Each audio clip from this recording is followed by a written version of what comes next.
সকালে ঘর থেকে বেরিয়ে আর ফেরা হয়নি ওদের। মাইলস্টোন স্কুল অ্যান্ড কলেজের ট্র্যাজেডি শুধু কয়েকটা মৃত্যুর গল্প নয়, এ যেন গোটা জাতির বুক চেরা হাহাকার।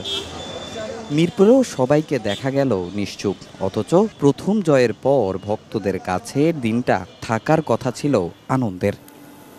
দ্বিতীয় ম্যাচের আগে ক্রিকেটারদের মধ্যেও ছিল সেই ছাপ।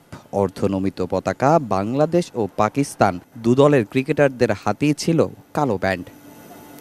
এরপর 1 মিনিট কোনো কথা ছিল না কোনো স্লোগান, কেবল মাথা নিচু করে দাঁড়িয়ে সবাই। তামিম ইকবাল থেকে শুরু করে খেলোয়াড় কিংবা বোর্ডকর্তা, প্রতিটা মানুষই হয়তো মনে মনে নিজেকে প্রশ্ন করেছেন, কি হয়ে গেল। নিউজফিড ঘুরলেই কেবল মৃত্যুর খবর।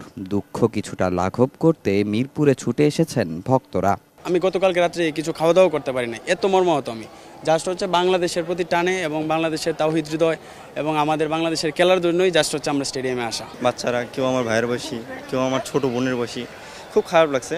তো আজকে মাঠে আসছি একটু আনন্দ খোঁজার জন্যই মাঠে আসছি, যে আজকে যদি বাংলাদেশ জিতে একটু ভালো লাগবে। আজকে আসছি একটু আনন্দ খোঁজার জন্য, বাংলাদেশে সাপোর্ট দেওয়ার জন্য, বাংলাদেশের খেলা দেখার জন্য। আজকে যেহেতু একটা খেলা আছে আমাদের বাংলাদেশ ইন্টারন্যাশনাল খেলা, বাংলাদেশ পাকিস্তানের, তো ওই হিসাবে একটু কষ্টের ভিতর থেকেও বিষয়টা একটু নিজেকে একটু আনন্দ দেওয়ার জন্য এখানে আসছি। শুধু বাংলাদেশিরাই নয়, এ ঘটনায় শোক জানাতে এগিয়ে এসেছে প্রতিপক্ষ পাকিস্তানও। যেখানে মানবতা সেখানে প্রতিদ্বন্দ্বী বলে কিছু থাকে না।